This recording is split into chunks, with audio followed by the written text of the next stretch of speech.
Resetting the Clock. August 8th, an Armenia's Path to Lasting Peace article by Raffi Kassarjian, published on August 22, 2025, on EVN Report.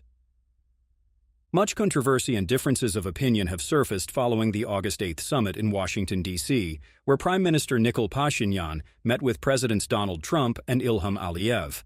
The lack of detailed public disclosure about the negotiations has created fertile ground for speculation, with uninformed voices rushing to fill the vacuum with conjecture and often self-serving interpretations.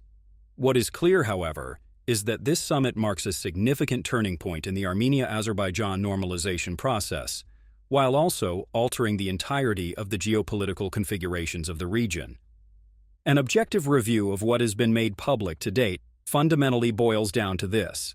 In exchange for the establishment of a commercial route for goods flowing between Azerbaijan and its Nakhichevan exclave, one that would operate fully under Armenian sovereignty and legal jurisdiction, Ilham Aliyev pledged in the White House that he will not violate the principles of the Washington summit as declared by the three sides.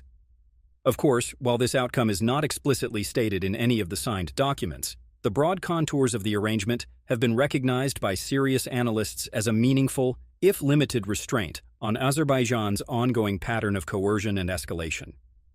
Most informed experts agree that the chances of another military conflagration initiated by Aliyev during the remaining tenure of the current U.S. administration are highly unlikely.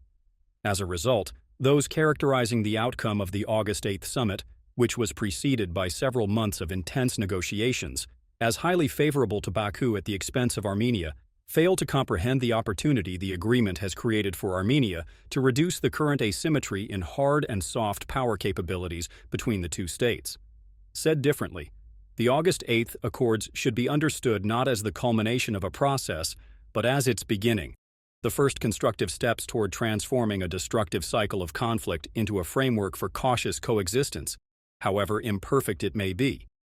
Seen in this context, the results of the Washington summit have temporarily reset the clock for Armenia's efforts to re-establish relative parity with its eastern neighbor, a reprieve which cannot be lost in vain.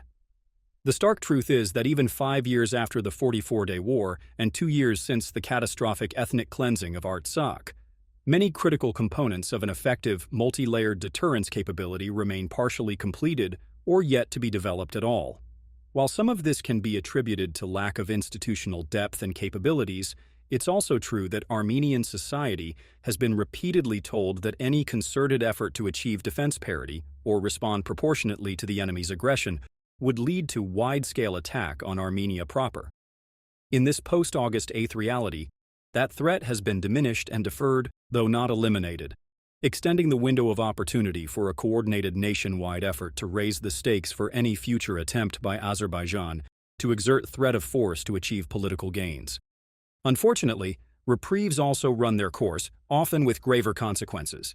International financial institutions, IFIs, who restructure loan programs to states that fail to achieve necessary economic and political reforms will impose more onerous conditions for the second, or nth bailout, or, in extreme circumstances, refuse any further assistance.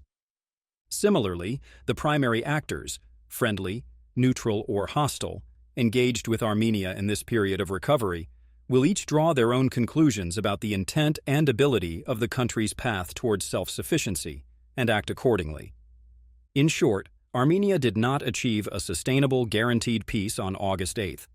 Rather, Armenia secured the opportunity to earn that peace by doubling down on efforts to become the primary guarantor of its security and prosperity.